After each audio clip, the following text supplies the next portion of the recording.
What's up, y'all? Andy here. Welcome back to another video by the Football Physios, where we cover everything in the world of soccer fitness and soccer rehab. In this video today, we're going to talk about Koulibaly, and we're going to talk about his recent injury scare while playing for Chelsea. And we're going to cover everything, including my immediate thoughts when he first went down, my thoughts after he was assessed on the field, and most importantly, what it means for Senegal moving into the World Cup. So, Koulibaly, playing for Chelsea, left-sided center back, went down with seemingly what looked like some sort of issue with his hamstring during the match today versus Newcastle. My immediate thought was this: it was a sign of significant concern. Koulibaly, a very, very good player who is going to be captaining his country in Senegal this coming World Cup, which starts in less than 10 days. To suffer a hamstring injury at this time would be absolutely catastrophic. And it really looked like so, because he was doing more of a sprint-based motion and he grabbed the back of his hamstring and immediately it went down. Now, after he went down, I think things got really, really interesting. If you look at what the footage was when he was being assessed,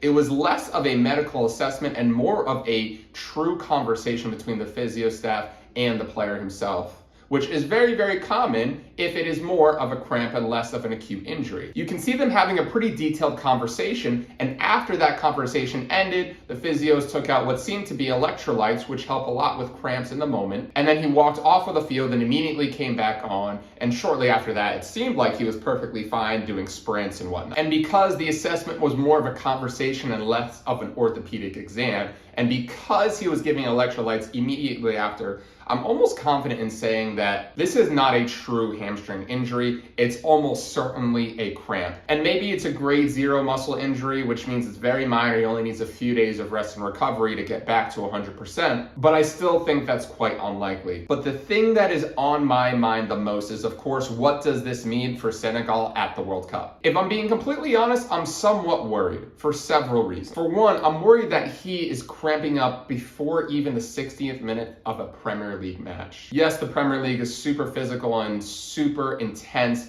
but a center back to be cramping up before the 60th minute, to me, that's a little bit odd. Now, this makes sense if you go back and look at the matches that he's missed in the past month. He's missed a ton of league matches and only participated in one Champions League match, which is why he is likely not up to full fitness yet. Now, if you look at why he missed these matches, it gets a little bit more vague. He was out for what looked like 2 to 3 weeks with a minor knee issue, which was never really reported to the public as to what it was. So it could really be anything. Now, if you combine the fact that he had a minor knee injury with the fact that he hasn't been playing regularly in the past 4 weeks, with the fact that he has a World Cup coming in less than 10 days and his first match is up against the Netherlands, that is absolutely massive, and you can see why I have some concerns. The Netherlands have a ton of players who are running at full speed with tons of pace. Bergwijn, Depay, Dumfries, even De Jong coming from the midfield getting really lengthy. These are the type of players that will certainly test Koulibaly's fitness to the fullest. But I want to know from you guys, how do you think this setback may set Senegal back? Do you think he'll be totally fine moving forward? Do you think Senegal might have to make some adjustments? I really want to know what you think. Let me know in the comment section below.